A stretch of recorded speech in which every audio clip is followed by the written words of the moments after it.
The compost tea lie. What 60 days of using spoiled milk in my garden really taught me. For years, gardeners everywhere have sworn by miracle brews like compost tea, claiming they boost plant growth, improve soil health, and wipe out disease almost overnight. It sounds magical, brewing up a bucket of liquid gold from scraps and compost, then watching your plants explode with life. But after testing it side by side with something even stranger, spoiled milk, for 60 straight days in my own garden, I discovered the uncomfortable truth. Most compost teas don't live up to the hype, and surprisingly, what came out on top was not what I expected. Let's start with the famous compost tea. It's everywhere. Garden blogs, YouTube, even garden centers sell kits for it. The idea is simple. You take compost, soak it in water, usually 1 part compost to 10 parts water, sometimes with a bit of molasses or fish emulsion, to feed the microbes, and let it bubble with air for 24 to 48 hours. Then you spray or pour this tea onto your soil or leaves, expecting a wave of microbial magic to transform your plants. But, here's the catch. Most compost teas are microbiologically unstable. Studies, and my own experience, show that once brewed, the microbial population fluctuates wildly. Beneficial bacteria may multiply, but so do the harmful ones. Without lab control, you can end up applying pathogens right onto your plants. After 2 weeks of daily observation, I noticed that the compost tea-fed plants looked almost identical to the control group. Same growth rate, same leaf color, same overall vigor, no visible advantage, no miracle transformation. If anything, a few plants developed slight leaf spotting, likely due to bacterial imbalance. Around that time, a forgotten jug of milk left outside by accident gave me an idea. What if, instead of relying on unstable compost tea, I tested spoiled milk as a soil amendment? You know, farmers have used milk for generations to improve soil microbes and provide calcium. Could this forgotten home ingredient outperform the beloved compost tea? I just had to find out. So I set up a second bed, identical in size and soil composition. I mixed 1 cup of spoiled milk into 1 gallon, about 3.8 liters, of water, stirring it thoroughly to ensure even dilution. The smell wasn't exactly pleasant at first, but once poured into the soil, it dissipated quickly. I watered the bed with this solution once every 10 days, observing the plant's reaction closely over a 60-day period. At first, nothing remarkable happened. No instant growth, no sudden bloom of green, but by day 15, I started noticing subtle but undeniable differences. The leaves of the milk-treated plants were glossier, richer in color, and noticeably firmer to the touch. The soil underneath had a sweet, earthy smell, rather than the sour odor I half expected. When I checked the roots after 20 days, they were visibly denser and whiter, indicating healthy microbial activity. In contrast, the compost tea section had already begun showing patchy fungal growth on the soil surface and slightly drooping leaves on a few plants, especially during hot spells. This was a red flag that the compost tea might have introduced unstable microbial populations.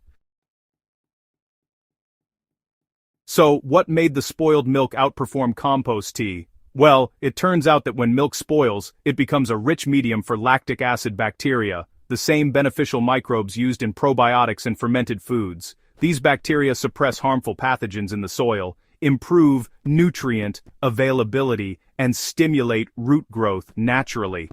Calcium from the milk strengthens plant cell walls, while trace amounts of protein break down into amino acids that plants can absorb. Unlike compost tea, spoiled milk creates a stable microbial environment, a predictable population of beneficial organisms that continues working long after you apply it. The key, though, is dilution. Never use pure milk or heavily curdled milk directly. It must always be mixed at a ratio of 1 part spoiled milk to 10 parts water. This prevents excess fat and protein buildup, which could otherwise attract pests or cause odor issues. When diluted properly and applied every 10 to 14 days, it's one of the most cost-effective biologically active fertilizers you can use.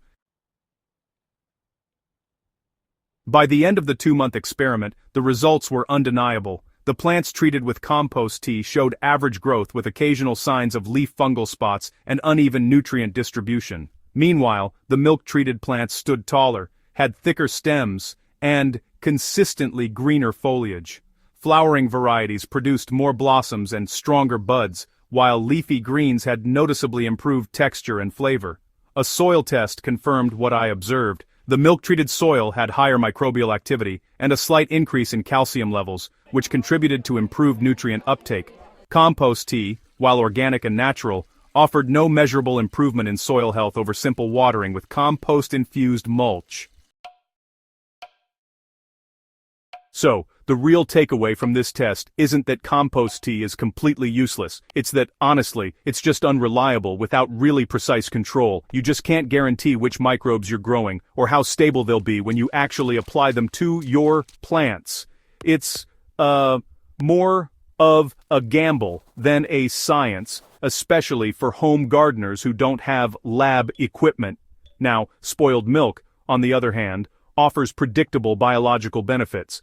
It naturally ferments into a balanced probiotic solution that feeds soil microbes safely and consistently. And, it's a perfect example of how simplicity often outperforms complexity in the garden.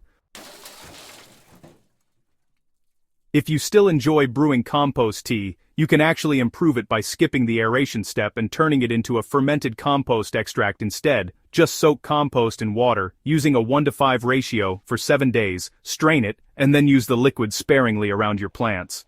This encourages stable microbial development without those harmful spikes that are, honestly, pretty common in aerated teas.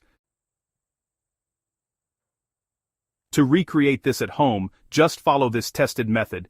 Take 1 cup of spoiled milk. It can be, curdled, sour-smelling, or even just slightly thickened, and mix it with 1 gallon, or about 3.8 liters, of clean, non-chlorinated water. Stir it well and apply it directly to the soil, not the leaves, using a watering can. You'll want to apply it once every 10 days during the growing season. Try to avoid applying in full sun or during heavy rain, since dilution or rapid drying can reduce its effectiveness. You'll probably notice results after 2 to 3 weeks of consistent use, and if you have potted plants, just halve the dose to half a cup per gallon to avoid overfeeding.